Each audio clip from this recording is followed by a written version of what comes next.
Саламатсыздар ма? Бүгін мен сәбізден кореец халқының салатын жасағалы отырмын. Менің алдымда сәбіз 500 граммдай және мынандай сарымсақ, чеснок 4 зубчигі дейді ғой, 4 талын ашып дайындап қойды, және 1 тал пияз.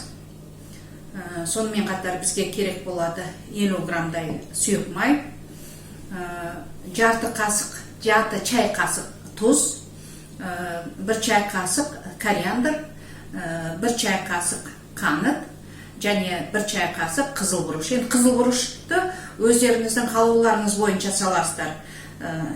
Байқап саласыздар ғой. Енді ашқыны жақсы көретін болсаңыздар, әрине көбірек салуға болады. Мынандай терка.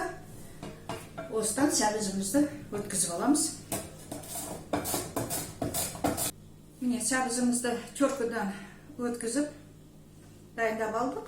Қызыл бұрышымды бөлек алып қояйын. Бұны пиязбен бөлек қуырамыз. Тағы да айта кетейін. Мына жерде жарты чай қасық тұз. Міне 1 толы чай қасықпенен қант. 1 чай қасық кориандр міне.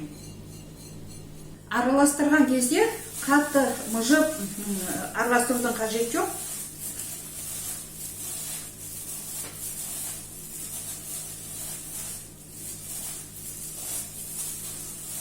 Қант, тұзымызды салып араластырғаннан кейін сәбізіміздің өзі де сөлін бөле бастайды.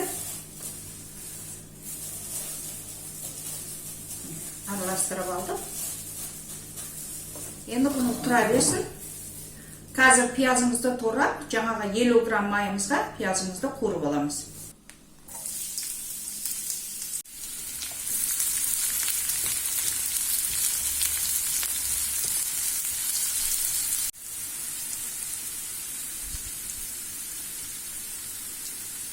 Қызыл бұрышты қостым.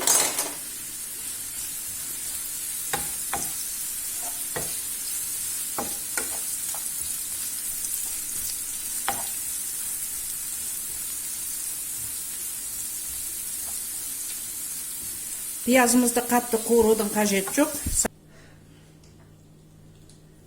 Енді чесногымызды жалпы әдемілеп сақтап турауға да болады.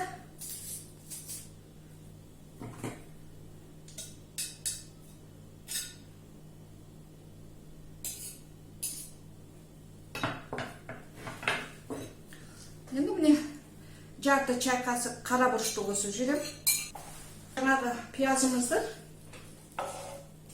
қосамыз.